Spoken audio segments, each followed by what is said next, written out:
दारू आता बंद कर, असं अख्खी दुनिया आपल्याला सांगत असते. घरचे सांगत असतात, पाहुणेरावळे सांगत असतात, ओळखीचे सांगत असतात, मित्र सांगत असतात. एवढंच नाही, आपलं मन सुद्धा म्हणत असते की व्यसन बंद कर. सगळे म्हणतात व्यसन बंद कर, पण व्यसन बंद केल्यावर जो त्रास आपल्याला होतोय हा कोणी बंद करेल? अडचण काय?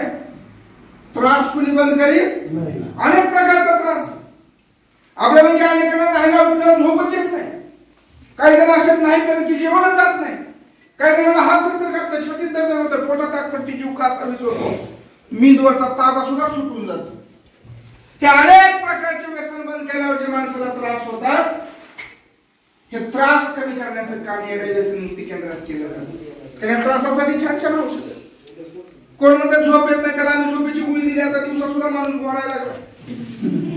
कोण म्हणतात जेवण जात नाही, त्याला आम्ही भूक लागत टॉनिक दिलं, हिंदाय तर 18 किलो वजन वाढलं माणसाचं. कोण म्हणते अशक्तपणा आला, त्याला ताकदीचं सलाईन दिलं. कुणाच्या छातीत दडदड होतं, त्याला दडदडची गोळी दिली. असलाच एक पेशंट काही दिवसापूर्वी म्हणायचं मला नाही पेलं करमतच नाही, त्याला आम्ही करमायची सुद्धा गोळी दिली. मूड एलिव्हेटर म्हणून आमच्याकडे करमायची सुद्धा गोळी आहे. असं दारू बंद केल्यावर, व्यसन बंद केल्यावर माणसाला होणारे जे काही त्रास आहेत, हा सगळा त्रास कमी करण्यासाठी ह्या जगात जे काही चांगलं औषध आहे ते प्रत्येक औषध आम्ही इथे तुमच्यासाठी आणले. आम्ही तुमच्या केसालाही धक्का लागू देणार. हा पहिला टप्पा. कसलाही त्रास कुणाला होऊ देणार नाही. होतोय आता कुणाला त्रास? सगळ्यांचा कमी होत चाललाय. गुरेसरचा सुद्धा त्रास कमी झाला.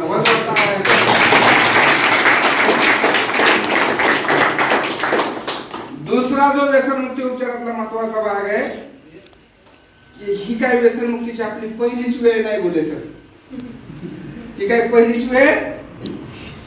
कित्येक वेळा आपण सगळ्यांनी दारू बंद केलेली, हिथल्याच्या आधी सुद्धा केलेली. खेळकर हिथं येऊनच बंद करावी असं ह्याच्या आधी आपण बंद केलेली. पण व्हायचं असं निर्धार करून आपण दारू बंद करायचो. तर वासानं त्रास झाला म्हणून फोन येतात ना. दुसरा कोणी दारू पिऊन शेजारी बसला तर त्याच्या वासानं उलटी झाली अशी फोन येतात मला. एवढा ह्या दारू बद्दल 30,000 लोकांच्या मनात आम्ही तिरस्कार निर्माण केलाय. तुमच्या खाल्ली पाहिजे. खाणार सगळे, आपलं मन दारूकडे जाणार. बंद केल्याचा त्रास होऊ देणार नाही, मन मी तिकडे जाऊ देणार. पण हा तर झाला फक्त औषधाचा उपचार, शरीराचा उपचार झाला फक्त. कशाचा?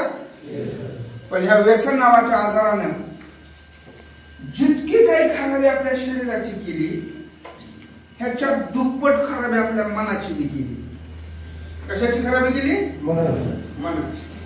आता मी म्हणतो शरीराची खराबी डोळ्याला दिसती तरी लोक, पण ही मनाची खराबी दिसत आणि त्याला सुद्धा उपचाराची गरज. काय खराबी केली आता मनाची? मी तुम्हाला एक उदाहरण सांगतो. तुम्ही सगळे इथं आलात, उपचार घेतला, दारू सुटत चालली. हे चांगलं झालंय का वाईट झालंय? जोरात सांगायचं. कसं झालंय? नक्की? मग ज्यांनी कुणी आपल्याला इथं ऍडमिट केलं त्यांचे आभार मानले पाहिजे का?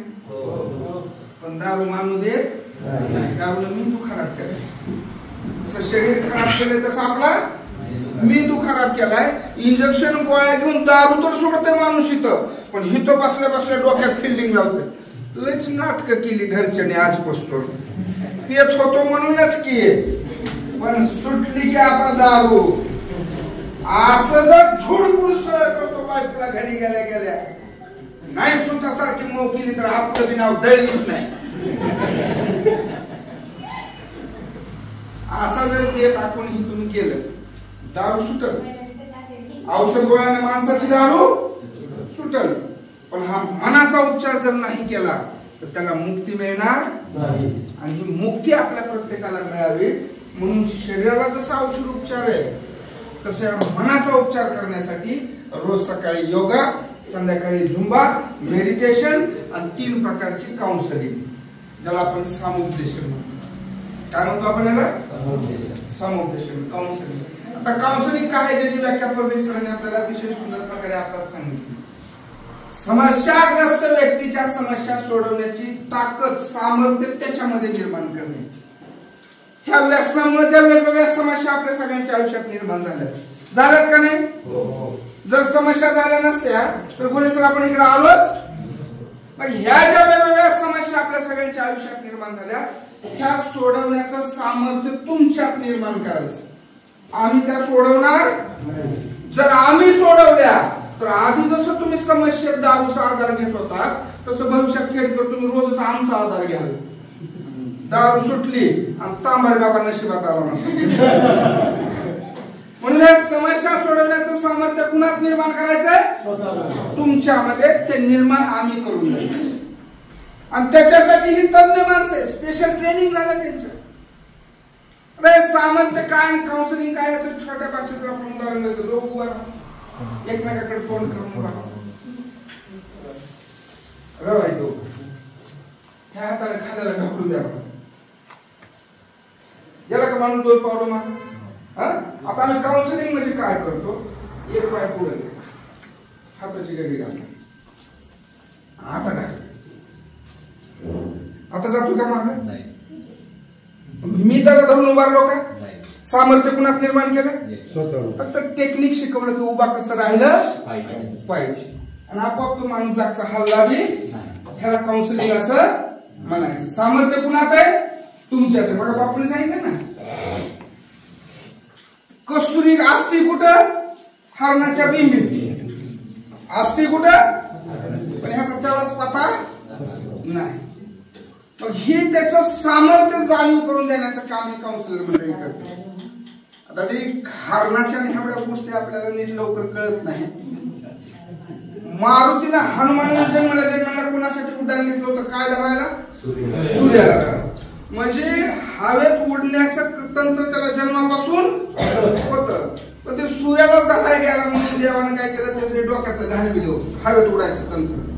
डोक्यातलं त्याच्या आता रोजच जायला त्याला घेऊनच येईल म्हणजे एका दिवशी म्हणून त्याच्या डोक्यातलं हे तंत्र घालवलं. पण जेव्हा लक्ष्मणाला शक्ती लागली आणि ती पर्वत उचलून आणायचा होता चलत एवढं अंतर जाणं काही शक्य नव्हतं.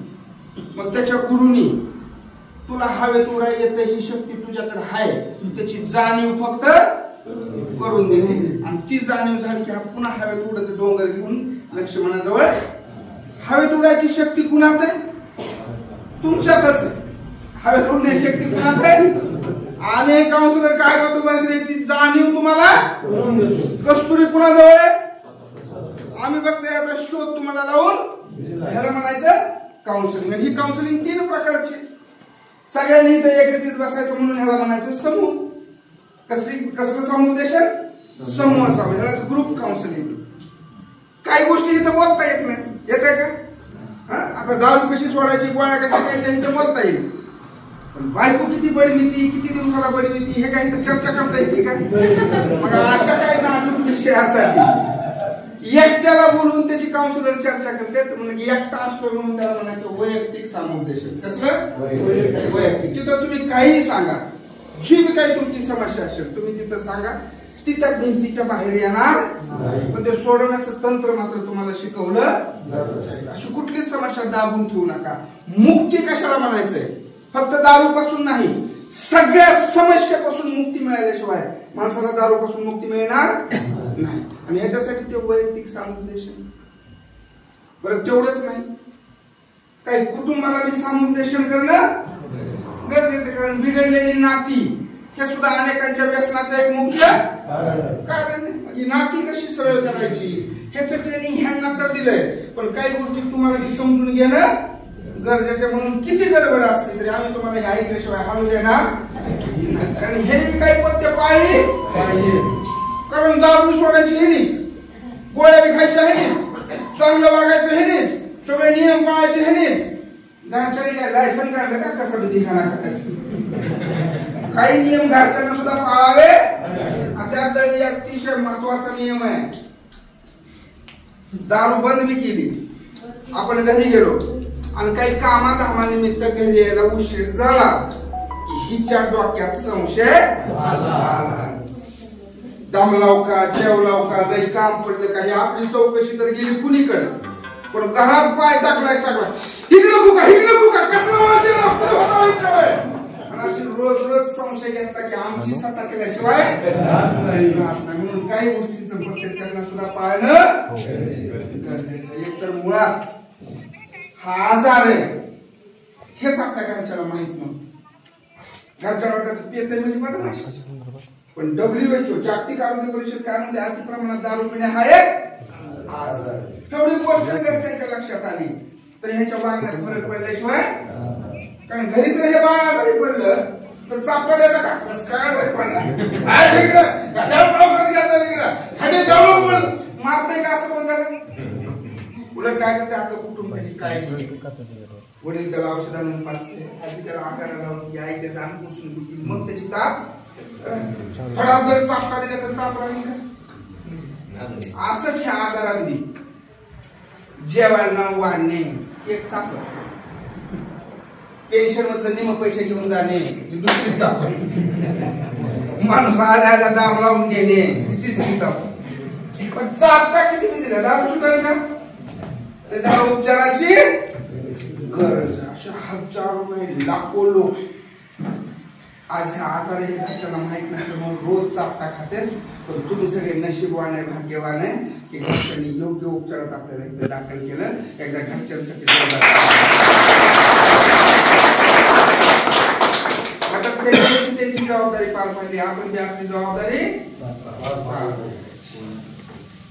हे झालं कुटुंबाचं समुपदेशन. अशी काही पावलं उचलली तर नाती जुळतात येऊन नाती जुळतात का.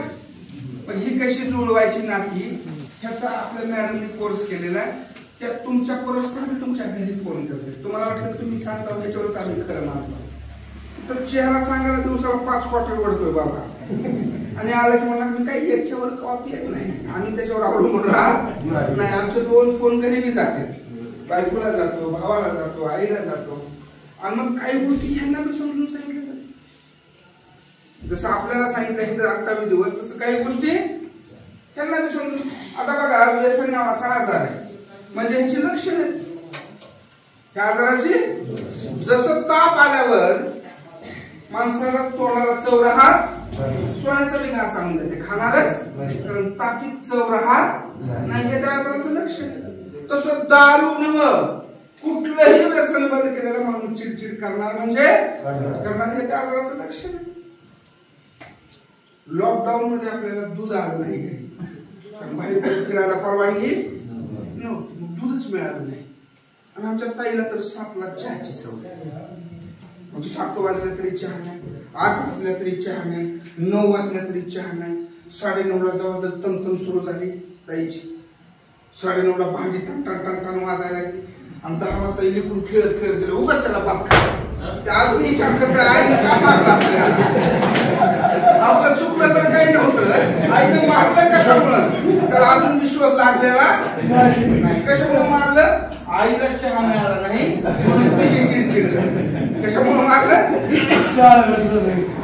आता चहा नाही मिळाल्यावर जर आपली एवढी चिडचिड होत असेल सासूबाई नाही चहा मिळाल्यावर आपल्यासारख्याची जर एवढी चिडचिड होत असेल तर या सगळ्यांनी आता प्राणप्रिय दारू बंद केली. काय बंद केली प्राणप्रिय. हा माणूस घरी चिडचिड करणार म्हणजे करणार हे ज्याच्या घरच्याला माहित आहे की लोक चिडचिडीकडे लक्ष देत आणि किती बी चिडचिड करा घरच्यानी फरकच पडत नाही म्हणजे आपोआप माणूस चिडचिड करायचा कमी झाल्याशिवाय असं एक पाऊल घरच्यांनी टाकायचं एक पाऊल आपण सगळ्यांनी टाकायचं येणं केंद्र तर तुमच्या सोबत आहे.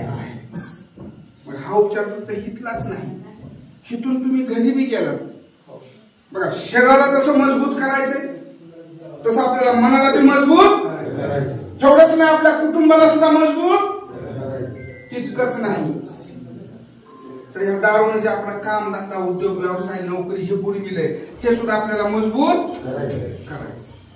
म्हणून आम्ही व्यावसायिक प्रशिक्षणाचा कोर्स सुरू केला. पण आमचं नशीब एवढं चांगलं आहे मुळातच दारू पिणारी माणसं एवढी हुशार असते कुणाला व्यवसायाचं प्रशिक्षण द्यायची आजपासून गरजच पडली का पडली शिंदे मॅडम तरी एवढी चॅप्टर माणसं आहे तुम्हाला मला काही ना काही करावं तेव्हा 2 पैसे मिळतात पण ही माणूस खेडकर सकाळी मोकळा जरी गावात बाहेर निघाला तर 2 तासात 250चा मेळ घातल्याशिवाय राहत नाही. कला आहे यांच्याकडे, काही नाही करता, प्रत्येकाकडे कला आहे. त्यामुळे व्यवसायाचं प्रशिक्षण द्यायची आम्हाला आजपासून गरज पडली नाही. पण तरी बी हाय त्या व्यवसायात प्रगती कशी साधावी, नवीन एखादा उद्योग व्यवसाय सुरू कसा करावा, आहे त्या व्यवसायातच आपल्याला अजून पुढची झेप काय घेता येईल, नोकरी चांगल्या प्रकारे कशी करता येईल आणि सुखी आनंदी जीवन कसं आपल्याला जगता येईल, याच्यासाठीचा सपोर्ट, याच्यासाठीचं महत्व, याच्यासाठीचं मार्गदर्शन येडाई केंद्रामार्फत दिलं. उपचार इथंच संपलेला नाही. शारीरिक पुनर्वसन, मानसिक पुनर्वसन, कुटुंबाचं पुनर्वसन, व्यवसायाचं पुनर्वसन, एवढंच नाही तर आर्थिक सुद्धा पुनर्वसन. कारण पैसा हा आपल्यापैकी अनेकांच्या दारूचं एक मुख्य काम. मग आमच्या काही गरीब दोस्तांनी वाटतंय की आपल्याकडे पैसे नाहीत म्हणून टेन्शन आहे, म्हणून आपल्याला प्यावी लागतील. पण दुसऱ्या आमच्या झाकीदार दोस्ताकडे जास्ती पैसे हेच व्यसनाचे म्हणजे कमी किंवा जास्ती हा फरक नाही, त्याचं व्यवस्थापन आपल्याला नीट करता आलेलं हा प्रॉब्लेम. आणि हा जर नाही सुटला तर मागच्या वर्षी आमच्या इथं उपचार घेऊन गेलेल्या पेशंटचा 1.5 महिन्यात मला फोन आला की साहेब दारू सुटली तुमच्या इथं पण मी आज फाशी घेणार. मी ऐकून एवढा हातरून गेलो, बाबा सुटली तर म्हणतो मग फाशी का घेणार. तर मला म्हणतो साहेब पेत असताना मी इतक्या लोकांचं कर्ज काढलंय, आता कुठं बी जाऊन लपलं तरी हुडकून आणते टाक माझं पैसे म्हणते. जवळ पेत होतो वाघासारखे डरकाळे गावात खाण्याचो पण कोणी पैसे मागत कापच नव्हते जवळ यायचे. पण बंद केल्यापासून काय पिढा माझ्या मागे लागली म्हणजे लोक मला काही जगू देत नाही. मला फाशी तरी घ्यावी लागेल नाही तर दारू तरी प्यावं लागेल. दोन्ही करू नका, आपण तो हित या हित बोलवून घेतलं. आल्यावर एक कागद दिला, हातात पेन दिला आणि म्हणलं यादी करा. कसली यादी, कुणाचं कर्ज आहे किती रुपये, कुणाचं कर्ज आहे किती. थोडा खुश झाला यादी करताना, कारण त्याला वाटलं आता लाडक्या बहिणीसारखं लाडका पेशंट योजना आली की येडाई केंद्रात आणि आता आपल्याला जाताना 5-50 हजार मिळाल्याशिवाय राहत नाही. म्हणलं योजना बीजना काही आलेली नाही, ही यादी घेऊन आता तुम्ही गावात जायचं आणि ह्या सगळ्या लोकांना स्वतःहून भेटायचं. ज्यांचं ज्यांचं पैसे देणं आहे ह्या सगळ्यांना स्वतःहून भेटायचं, लपायचं, घरी जाऊन भेटायचं आणि नम्रपणे हात जोडून फक्त एक वाक्य बोलायचं, पेत असल्यामुळे तुमच्या पैशाला उशीर लागला पण मी आता सोडली, हळूहळू का होईना तुमचं सारे पैसे फेडतो पण मला थोडी सवड. तिसऱ्या दिवशी त्याचा फोन आला, काय चांगली आयडिया डॉक्टर, मी उगाच मराय निघालतो.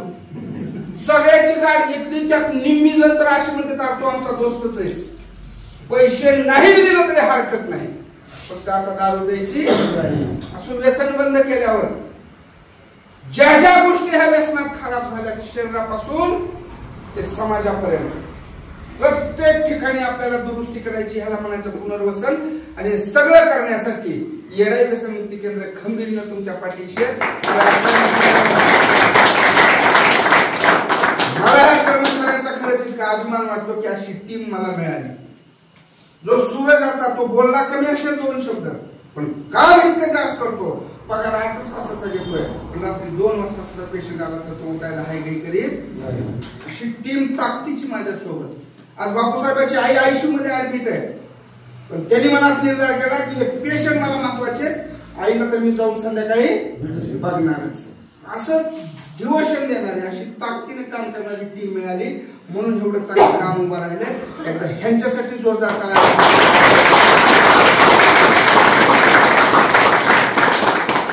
दादा एवढ्या सगळ्यांनी आम्ही ताकद लावल्यावर आता नाही सुटायचं काही कारण आहे का? मग सुटली सगळ्यांची नक्की पक्क. मला काय लोक विश्वास बसत नाही. एक आता शेवटची टेस्ट घेतो आणि जे टेस्ट मध्ये पास होते त्यांची सुट्टी करणार, जे नापास होते त्यांची आजची सुट्टी कॅन्सल. गोळ्याला आला असं तरी माणूस आम्ही ऍडमिट करून टाकणार, दुसऱ्या बाजूला पैसे भरायची गरज ना. काय टेस्ट आहे बघा, सगळ्यांनी माझ्या हाताकडे बघायचं ना, आपले दोन्ही हात वर करायचे. मी जर 1 टाळी वाजवली तर तुम्ही बी 1च वाजवायची, मी जर 2 वाजवले तर तुम्ही बी. तुम्ही म्हणता असली कसली टेस्ट, पण ही पुस्तकातली. ज्याच्या ज्याच्या मेंदूतली दारू संपली डॉक्टर साहेब, त्याचं डोळे, मेंदू आणि हाताचं कनेक्शन जुळतंय. ज्याच्या मेंदूत दारू अजून शिल्लक आहे त्याचं काही कनेक्शन जुळत. मग ज्याच्या मेंदूत अजून दारू शिल्लक आहे त्याची टाळी माग तरी राहील, नाहीतर पुढं तरी जाईल. आणि जर टाळी हुकली तर त्याला मी किती महिने सोडणार नाही का. ह्या माणसाची टाळी हुकली होती, एकदा उठून सांगा कितवा दिवस आहे. एकदा उभं राहून सांगा सगळा कितवा दिवस आहे. 4 महिने होते. 4 टाळी हुकली होती, 4 महिने झाल्याची सुट्टी झालेली नाही. जर टाळी हुकली तर मी कुणाचं ऐकणार नाही. मान्य सगळ्याला, सगळ्यांनी हात वर. हा तुम्ही दोघींनी मी करायचं. या शिंदे मॅडमच्या मालकाचा काल फोन आलता, ड्युटीहून घरी झुलत कस काय येत. तयार सगळे, नीट लक्ष द्यायचं, टाळी हुकू द्यायची.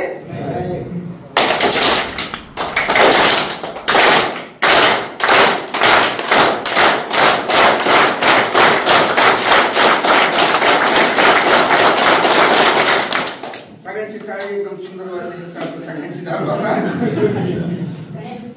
कारण ही टाळी काही साधी नाही. कोण कोण ह्या टाळी आपण स्वतः तर आहेच, आपल्या घरची माणसं आणि येड्या बेसमुक्ती केंद्र बी आपल्या तिघांची टाळी जुळली. दारू सुटल्याशिवाय आजपर्यंत ती टाळीच कधी जुळली.